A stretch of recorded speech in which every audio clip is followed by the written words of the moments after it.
Hey everybody, we're back again with another update video, a comparison between our non-selectively grazed paddock under kind of the total grazing system and then a selectively grazed paddock, more of the take half, leave half, graze a third, trample a third, harvest a third, whatever you call it, whatever you are doing at that time. But this is just another update video showing people where we're at and how the forage is recovering. And so yeah, we'll start with selectively grazed paddock here.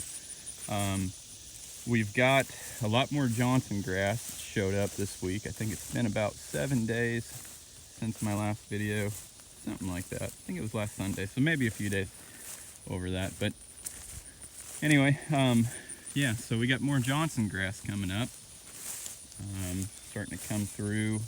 Some of the cool seasons have started to regrow. There's some fescue and orchard poking through. Not too many legumes, some bindweed, which we like, coming through.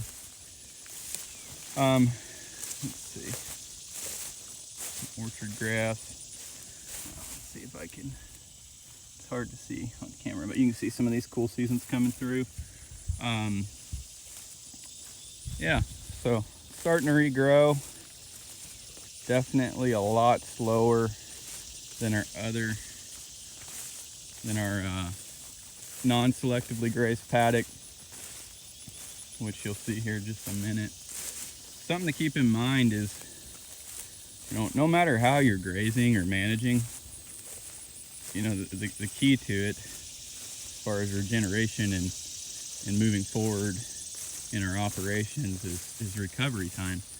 And so whether you're total grazing or selectively grazing or amp grazing or tip grazing or whatever you're doing, we shouldn't be returning until our forages are ready to be harvested, and if we came back here right now, or even probably in the next week, if we did not come in here and total graze this, we'd run the risk of scouring our cattle, because they're going to come in here and they're going to take all of this young stuff, just the very best. And while it'd be good feed, it'd be really low in fiber, and we could really start to run the risk of causing those animals to scour, acidosis, and then you get into all kinds of things, pH getting out of balance, and pink eye and foot problems. And so in order to come back and harvest this in a way to avoid that, we'd need to come back and do a total graze on it. That way we're getting enough fiber, we're harvesting enough of that brown oxidizing thatch and that green to help balance the rumen. But that's not what we're going to do. We're more than likely going to stockpile this until winter, just to let these cool seasons come all the way back. We put pressure on the Johnson grass, and while it is returning, it's nothing like what it was. So this will make some good stockpile feed. So anyway, we'll walk over here to the non-selectively grazed paddock, or the total grazed paddock. Question that we have gotten as far as comparison is, we had somebody kind of wonder, well, did you overgraze the selectively grazed paddock? No, we did not. We weren't in there. I don't know if it was even 12 hours.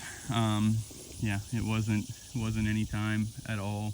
And we're never in a grazing cell, whether we were selectively grazing or non-selectively grazing, more than 3 days. Usually we start to see grass regrow at that point, and if we were to stay in that paddock or whatnot, we would incur an overgrazing event on that recovering forage. So we avoid that.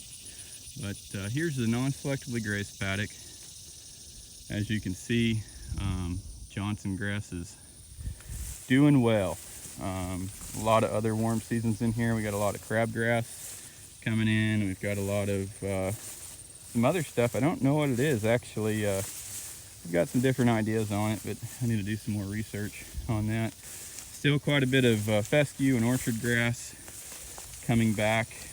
I think it's recovering a lot better in this paddock because the Johnson grass has allowed enough shade through these really hot temperatures we've been having. We've been in some excessive heat warnings, heat index values, you know, in the 105, 110, pretty consistently here for the last couple weeks. But anyway, so that Johnson grass coming up, where we didn't leave all that thatch, it was able to emerge a lot quicker, rightfully so. It's a warm season grass, it's been hot, it should do well. But what it's done is it's provided just enough cover so that these cool season grasses would get enough shade so they weren't just getting blasted. A lot of the concern that we get is we're leaving the soil bare, and in hot conditions it's gonna just absolutely bake it. And the thing about that is we're grazing forage that is fully recovered. You know, we're going through a cycle of season-long stockpile, and then we're going to come in that next year in the green season and graze it as our green season grass. And so the rotation is year in and year out, we're rotating areas that are year-long stockpile that we graze off in the winter or in drought to a green season area where we only stay while growing conditions are good. And so this forage is fully recovered.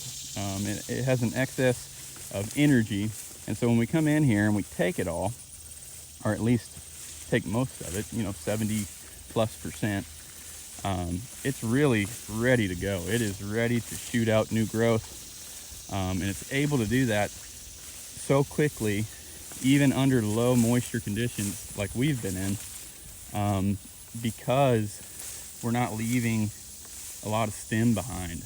And brown leaves and stems are just draining your energy reserves in your roots. We've seen it firsthand here in situations like this where we're under low rainfall, and we've also seen it. We just came out of 2 years of severe drought. While we've had plenty of moisture this spring, decent moisture while it's been warm, our area here locally has been considerably lower. But nonetheless, we're still growing plenty of grass. We've got a ton of good forage out in front of our cattle to keep maintaining good body condition. So anyway, just wanted to do a little update here. We'll continue. I imagine we're going to be back here very soon to harvest this. Everything is looking really good. It's all, even the cool seasons are starting to lay over, and just everything's looking really good to make some incredible feed to keep putting weight on our cows as they're really working hard for us. As I said, it's been really hot, and they're just doing a phenomenal job. So anyway, again, just an update, and if anybody has any comments or questions, feel free to leave them below. We're glad to get them, glad to answer them. We hope to see more people, farmers and ranchers, putting out videos like this, just showcasing what's going on with honest, open comparisons. We're not showing this to say everybody should total graze. I know we get that a lot too.